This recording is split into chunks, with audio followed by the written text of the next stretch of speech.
ಅಧಿಕಾರಿಗಳಿಗೆ ಧಿಕ್ಕಾರ ಧಿಕ್ಕಾರ ಧಿಕ್ಕಾರ ಧಿಕ್ಕಾರ ಧಿಕ್ಕಾರ ಧಿಕ್ಕಾರ ಅರಣ್ಯಾಧಿಕಾರಿಗೆ ಧಿಕ್ಕಾರ ಧಿಕ್ಕಾರ ಧಿಕ್ಕಾರ ಧಿಕ್ಕಾರ ಅರಣ್ಯಾಧಿಕಾರಿಗೆ ಧಿಕ್ಕಾರ ಮುಂದ್ಗಡೆ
ಅದನ್ನ ಅರ್ಥ ಮಾಡಿಕೊಂಡು ನಾವೆಲ್ಲರೂ ಕೂಡ ಘೋಷಣೆಯನ್ನ ಅವ್ರು ಎಲ್ಲರ ವಿರುದ್ಧ ಯಾವ ಪಕ್ಷದ ವಿರುದ್ಧ ಅಲ್ಲ, ಅದನ್ನು ಅರ್ಥ ಮಾಡಿಕೊಂಡು ರೈತರನ್ನ ನಾವೆಲ್ಲ ಈ ಮೆರವಣಿಗೆಯಲ್ಲಿ ಭಾಗವಹಿಸಬೇಕು ಅಂತ ವಿನಂತಿಯನ್ನ ಮಾಡ್ಕೊಳ್ತಾ ಇದ್ದೀನಿ.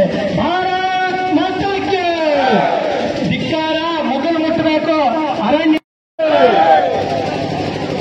ಬಗರುಕುಂ ಸಾಗುವಳಿದಾರರನ್ನು ಒಕ್ಕಲೆಬ್ಬಿಸುತ್ತಿರುವ ಭ್ರಷ್ಟ ಅರಣ್ಯಾಧಿಕಾರಿಗಳಿಗೆ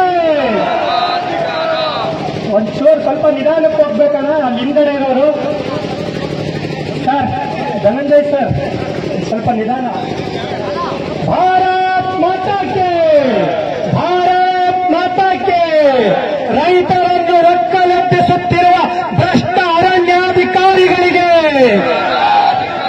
ರೈತರನ್ನು ಒಕ್ಕಲೆಬ್ಬಿಸುತ್ತಿರುವ ಭ್ರಷ್ಟ ಅರಣ್ಯಾಧಿಕಾರಿಗಳಿಗೆ, ರೈತರ ಜಮೀನನ್ನು ವಾಪಸ್ಸು ಪಡೆಯಲು ಸಹಾಯ ಮಾಡದ ರಾಜಕಾರಣಿಗಳಿಗೆ,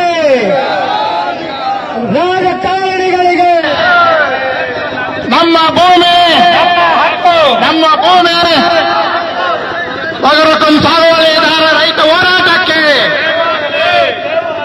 ಬಗರುಕುಂ ಸಾಗುವಳಿದಾರ ರೈತ ಹೋರಾಟಕ್ಕೆ ಜಯವಾಗಲಿ.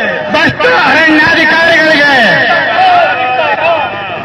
50-60 ವರ್ಷಗಳಿಂದ ಸಾಗುವಳಿ ಹಿರಿಯರಾದ ಮಾಜಿ MLC ರುದ್ರೇಗೌಡರು, ನಮ್ಮ ರೈತ ಹೋರಾಟಗಾರ ಅಂತ ಡಾಕ್ಟರ್ ಬಸವರಾಜಪ್ಪನವರು ದಯಮಾಡಿ